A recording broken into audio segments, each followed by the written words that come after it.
On a entendu parler des changements climatiques depuis la fin des années 80. Il y a eu une grande conférence à Toronto en 1988 sur le réchauffement planétaire, mais à l'époque, c'était surtout des scientifiques qui se rencontraient et c'était vraiment quelque chose qu'on voyait pour projeter loin dans l'avenir. Donc le grand public a vu ça passer comme une nouvelle scientifique, un peu comme on a découvert une nouvelle planète ou des choses comme ça.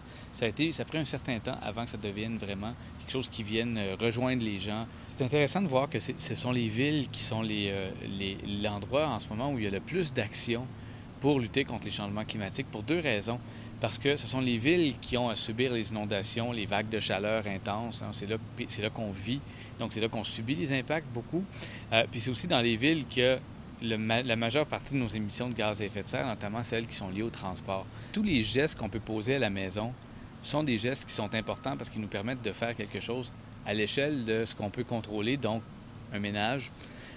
Par contre, les gens sont un petit peu en même temps ambivalents parce qu'ils disent si moi je pose des gestes individuellement, je suis une goutte d'eau dans un océan.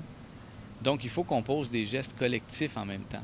Dans le cas des changements climatiques, il y a eu des campagnes, pas des campagnes d'éco-blanchiment, mais des campagnes littéralement pour semer le doute dans la tête des gens, pour dire les changements climatiques n'existent pas.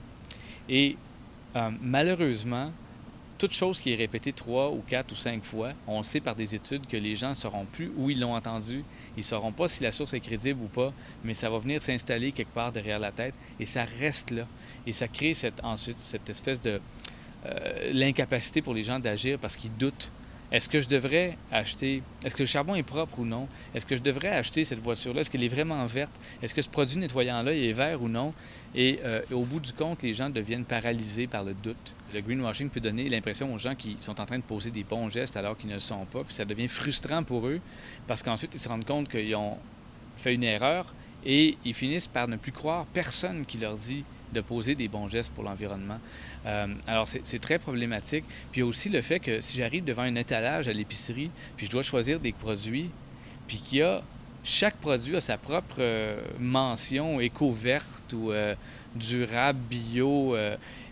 Pour un consommateur, ça devient impossible de s'y retrouver. Et il y a des entreprises qui entretiennent la confusion en mettant des espèces de logos verts mais qui ne sont pas des certifications indépendantes. Donc, c'est facile pour moi de m'auto-certifier n'importe quoi. Hein. Je pourrais même être ceinture noire en quelque chose si je voulais, si c'est moi qui décide. Donc, c'est normal qu'on cherche à aller à s'assurer. En fait, pour tout consommateur, la façon de se prémunir contre ça, c'est de s'assurer que les certifications sont des certifications qui sont obtenues par des organismes tiers. Puis la façon de faire ça, c'est de se documenter. Malheureusement, dans toutes circonstances, c'est comme n'importe quoi. Si on magasine quelque chose, si on ne se documente pas, on risque de se faire passer une petite vite à l'épicerie ou ailleurs.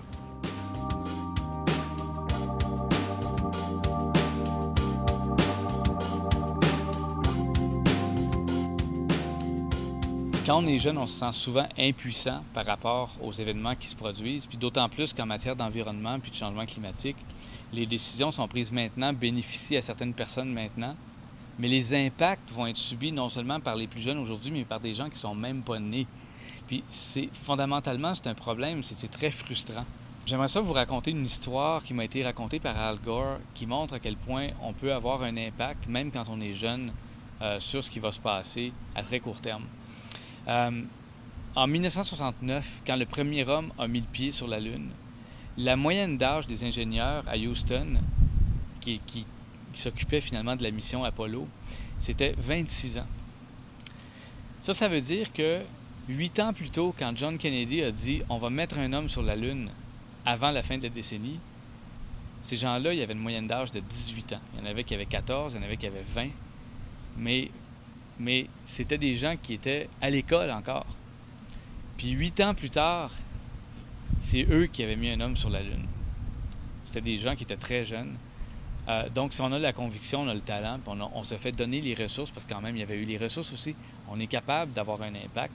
Puis, le défi qu'on a en ce moment, c'est pratiquement aussi grand, même c'est plus grand encore que mettre une personne sur la Lune, parce que le défi qu'on a, c'est d'avoir toutes ces bonnes idées-là, partout.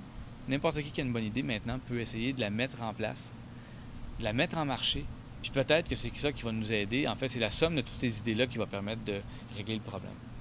Une autre façon pour les jeunes de faire une différence maintenant, c'est l'engagement citoyen. Euh, En 1955, il y a une femme qui s'appelait Rosa Parks qui a refusé d'aller derrière dans un autobus. À l'époque, il y avait la ségrégation entre les Noirs et les Blancs aux États-Unis. C'était une femme noire. En Alabama, elle est montée dans l'autobus et s'est assise en avant. Et ça a été l'étincelle qui a déclenché le mouvement sur les droits civiques, qui a fait en sorte que il n'y avait plus de ségrégation. Aujourd'hui, il n'y a plus de ségrégation aux États-Unis. En fait, 7 ans plus tard, en 1962, il y avait 1 million de personnes à Washington qui demandaient la fin de la ségrégation aux États-Unis.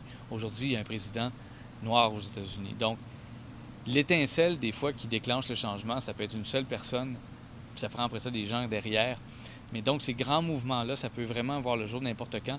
Et on a besoin de cet engagement-là, parce que s'il n'y a pas d'engagement citoyen, on ne peut pas protéger les droits des personnes qui sont jeunes, puis les droits des personnes qui ne sont pas encore nées.